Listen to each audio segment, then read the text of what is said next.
বিএনপির জনপ্রিয়তা দেখে নির্বাচন বানচালের ষড়যন্ত্র চলছে বলে মন্তব্য করেছেন কেন্দ্রীয় কৃষক দলের সহসভাপতি ও বিএনপির সাবেক এমপি খন্দকার নাসিরুল ইসলাম। বলেন, বিএনপির যে জনসমর্থন সৃষ্টি হয়েছে তা ধরে রাখতে সবাইকে ঐক্যবদ্ধ থাকতে হবে। বুধবার ফরিদপুরের বোয়ালমারী জর্জ একাডেমি স্কুল প্রাঙ্গণে এক ইফতার মাহফিলে প্রধান অতিথির বক্তব্যে তিনি এসব কথা বলেন। অনেক ষড়যন্ত্র হচ্ছে বিএনপির বিরুদ্ধে, বিশেষ করে এই দেশে এখন বিএনপি নামক রাজনৈতিক দল কি হচ্ছে এককভাবে জনপ্রিয় দল, অন্য কোন রাজনৈতিক দল এর ধারে কাছেও নাই। যাদের রাজনীতিতে যাদের অবস্থান নেই, জনপ্রিয়তার ধারে কাছে নেই, তারা নানা রকম ষড়যন্ত্র করছে যাতে নির্বাচন বানচাল হয়ে যায়। বন্ধুরা আমার, নির্বাচন হবে ইনশাআল্লাহ বিপুল ভোটে জয়লাভ করে তারেক রহমানের নেতৃত্বে। ষড়যন্ত্র করে লাভ নেই।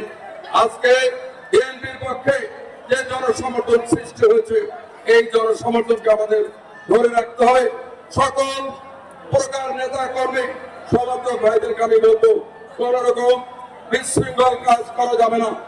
আমাদের মানুষের ভিতরে কোন বিরূপ প্রভাব পড়ে কোনো কাজ করা যাবে না। কোন রকম সারিক বাণিজ্য করা যাবে না। কোন রকম ভাবে চাঁদাবাজি করা যাবে না। কোন রকম ভাবে থানার দলালি করা যাবে না। যারা থানার দলালি করবে, সারিক বাণিজ্য করবে, চাঁদাবাজি করবে, তারা হচ্ছে আওয়ামী লীগের দালাল।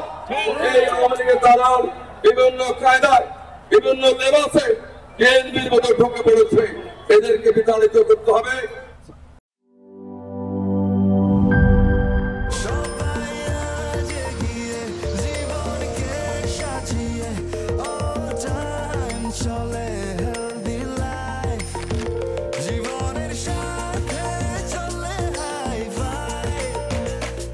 চলার পথে স্বাস্থ্যকর all time honeycomb, all time healthy life.